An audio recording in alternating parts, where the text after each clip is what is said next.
안녕하세요, 여러분. 쭈나오빠입니다. 최근에 아주 재미있게 보고 있는 드라마가 하나 있습니다. 바로 참교육이라는 드라마인데요.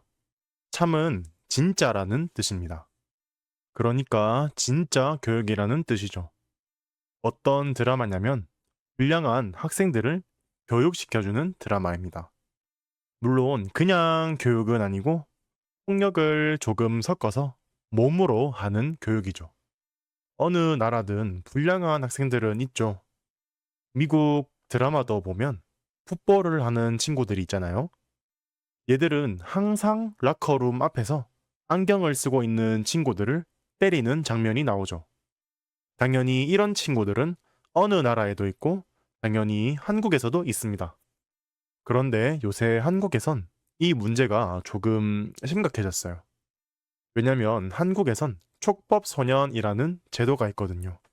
촉법소년이 어떤 제도냐면 어린아이들은 뭐가 옳고 뭐가 나쁜 건지 잘 모르죠.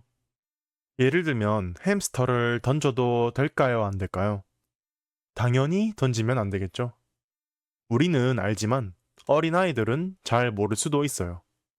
이런 아이들이 실수를 해서 범죄자가 되면 안 되겠죠. 결국 촉법소년은 이렇게 뭐가 옳고 뭐가 그른 건지 모르는 어린 아이들을 지켜주기 위해서 만든 제도예요. 그래서 촉법소년에 해당하는 어린 아이들은 범죄를 저질러도 범죄 기록이 안 남고 교도소에도 안 가요. 촉법소년이 받을 수 있는 가장 심한 처벌은 소년원이에요. 소년원도 교도소와 비슷하지만 교도소보다는 훨씬 낫죠. 아무튼 이 촉법소년 제도에 가장 큰 문제점이 하나 있어요. 바로 촉법소년은 14살까지라는 거예요. 제가 생각했을 땐 말도 안 돼요. 5살 정도 되는 어린 아이는 햄스터를 왜 던지면 안 되는지 모를 수도 있죠. 하지만 14살 아이가 그걸 모를까요?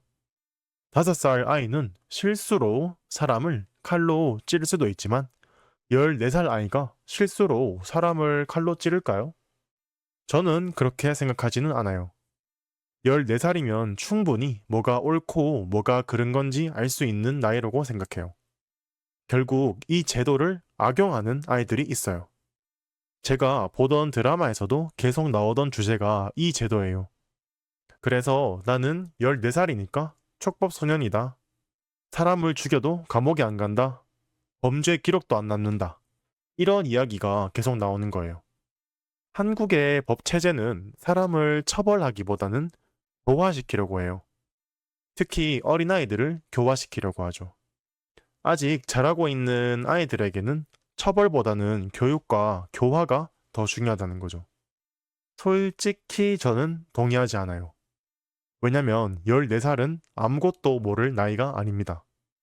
심지어는 요즘엔 인터넷도 있고 핸드폰도 있으니까 아이들이 성숙하고 똑똑하다고 생각해요. 물론 성숙하고 똑똑하다는 게 착하다는 것은 아니지요. 5살이나 6살 아이들의 실수는 이해할 수 있지만 13살이나 14살이 실수로 물건을 훔치고 사람을 때리는 건 이해가 안 되네요.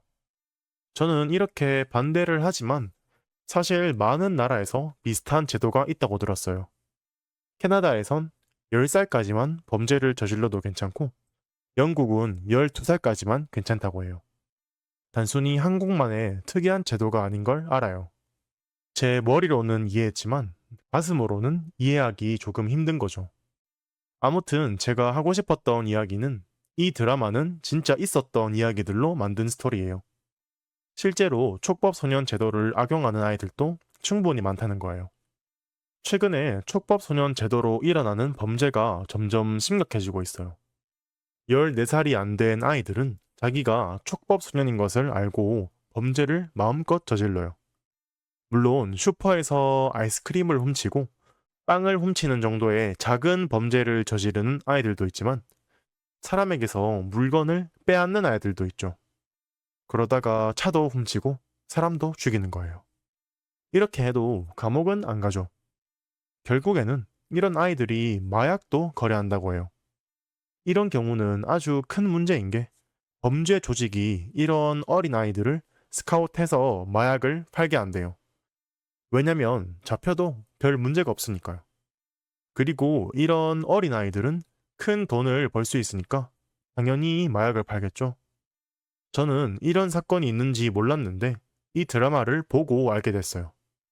처음에는 당연히 픽션이라고 생각했어요. 왜냐면 한국에서는 마약을 구하기도 쉽지 않고 저는 마약을 하는 사람을 본 적도 없으니까요. 심지어 마약을 파는 학생? 상상도 못했죠. 그런데 실제로 일어났던 사건이고 2018년도부터 이런 범죄가 점점 늘어나고 있다고 해요. 이렇게 마약을 한번 팔기 시작하면 학생이 그만두고 싶어도 학생을 협박해서 강제로 계속 마약을 팔게 하는 경우도 있었고 학생이 마약을 계속 팔다 보니 궁금해져서 마약을 직접 하는 경우도 있었대요. 실제로 서울에서 14살 학생이 필로폰을 구해서 마약을 한 사건이 있었어요. 이렇게 촉법 소년이라는 제도가 한국에서 수많은 사건들을 만들어내고 있어요. 물론 촉법 소년이라는 게 무적의 제도는 아니에요. 쭈나 오빠, 왜 무적이 아닌 거죠? 사람을 죽여도, 차를 훔쳐도 감옥에 안 가는 거 아닌가요? 맞아요. 감옥에는 안 갑니다. 그렇지만 부모님이 대신 돈을 물어줘야 합니다. 실제로 촉법 소년들이 람보르기니 같은 스포츠카 위에서 점프를 해서 차를 망가뜨린 사건이 있었어요. 물론 그 아이들은 감옥에는 안 갔지만 부모님들이 그 돈을 그대로 갚아야 했었죠. 이렇게 물건을 부수고 훔치는 것 말고 사람을 때려도 당연히 치료비를 내야 합니다. 어린 아이는 병원비를 낼 돈이 없으니까 당연히 부모님이 내겠죠? 이렇게 사람이 다치면 치료를 해야 해서 돈이 들지만 만약 사람을 죽인다면 돈이 안 들겠죠? 그럼 돈을 낼 필요가 없을까요? 그건 또 아닙니다. 똑같이 돈은 내야 합니다. 결론적으로 촉법 소년이라는 제도는 형사상 책임만 피할 수 있습니다. 그러니까 범죄의 기록이 안 남고 교도소에 안 가도 되는 거지 죄가 아예 사라지는 게 아니에요. 민사상 책임은 여전히 남아 있습니다. 그러니까 사람을 때렸다면 치료비를 내야 하고 물건을 부쉈다면 수리비는 당연히 내야 해요. 그래서 드라마에서 보면 우리 아들은 촉법소년이라서 괜찮다. 잘못한 게 없다. 같은 말을 하지만 사실 괜찮은 건 아니죠. 왜냐면 돈은 내야 하니까요.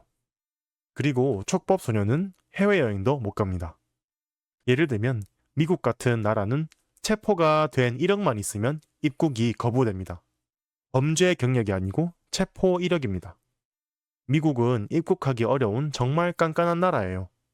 사실 미국만 그런 게 아니고 대부분의 나라에선 입국할 때 체포 이력이 있으면 인터뷰를 해야 해요. 그래서 평생 해외여행을 하는 게 아주 힘들어져요. 오늘은 촉법소년이라는 제도에 대해서 얘기해 봤는데요. 여러분의 나라는 어떤가요? 촉법소년과 같은 제도가 있나요? 오늘 또 쭈나오빠의 팟캐스트를 들어주셔서 감사합니다.